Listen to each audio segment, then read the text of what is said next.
కుంటనిలా కాజేశారు, రికార్డులు తారుమారు, ఒకే రోజు 2 రకాల మ్యాప్లకు అంగీకారం అట. కొత్తకుంట FTL వ్యవహారంలో ఇంజనీర్ల లీలలెన్నో, ప్రభుత్వానికి చీఫ్ ఇంజనీర్ ఒక నివేదిక ఇచ్చిండట. దొంగలు బయటపడ్డారు కాబట్టి నివేదిక ఇచ్చిండు.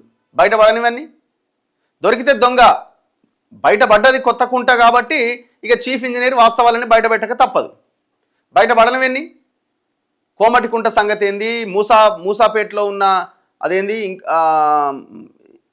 2 చెరువుల మైసమ్మ కుంట సంగతి ఏంది, ఇట్లా మేము వెలుగులోకి తెచ్చిన ఈ బంధం కొమ్ము చెరువు సంగతి ఏంది, అమీన్పూర్లో ఉన్న బయోడైవర్సిటీ లేక్ పెద్ద చెరువు సంగతి ఏంది, ఇట్లా ఎన్నున్నాయి. కొన్ని పదుల సంఖ్యలో ఉన్న చెరువుల మీద మేము వీడియోలు చేసినాం. మరి వాటి సంగతి ఏంది?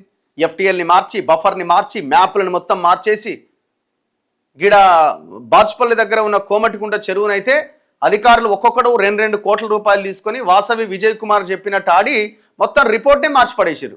అంటే చెరువు ఈడుందనుకోండి, అనామాతం ఎత్తి ఇడ పెట్టిరు, అవుతుందా? ఇప్పుడు నీ ఇల్లు గూగుల్ మ్యాప్లో గీడు ఉండాలి, ఇట్లా ఏపీడ పెట్టిరు, ఉంటుందా అట్లా? ఎవడన్నా చెరువు యొక్క మ్యాప్ని మారుస్తాడా? మార్చిరు. చెరువు యొక్క మ్యాప్ని సేమ్ ఈడ ఈ మైసమ్మకుంట చెరువును అట్లనే మార్చిరు. మరి ఇట్లాంటి వాటిలు ఎందుకు బయటికి రావు? సరే అది పక్కన పెడితే ఇదేంది, ఇది ఏం కుంట, ఇది కొత్త కుంట. మొన్న మనం వెళ్ళిన వర్టెక్స్ వర్మ అనేటోడు ఉన్నాడు కదా దొంగ, ఆ దొంగ కాంగ్రెస్, బీజేపీ, బీఆర్ఎస్ ఈ అందరినీ దగ్గరికి చేసుకొని ఏదైతే 340 ఎకరాల్లో ఒక భారీ వెంచర్ నిర్మాణం చేస్తున్నాడో, దాదాపు ఒక 50-60 వేల కోట్లు సంపాదించడానికి, ఆ వెంచర్లో కబ్జా చేయబడ్డ చెరువే కొత్తకుంట చెరువు. మనం లొకేషన్కి వెళ్ళినాం, వాస్తవాలు బయటకు పెట్టినాం. ఇది ఒక్క కొత్తకుంటే కాదు, పక్కనే సూరన్ చెరువు అని ఇంకొక చెరువు ఉంది, దాన్ని కూడా లేపేసిండు. మరి దాని గురించి ఎందుకు రాయారు?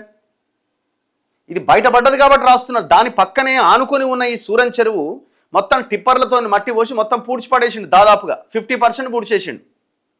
మరి దాని గురించి ఎందుకు మాట్లాడారు?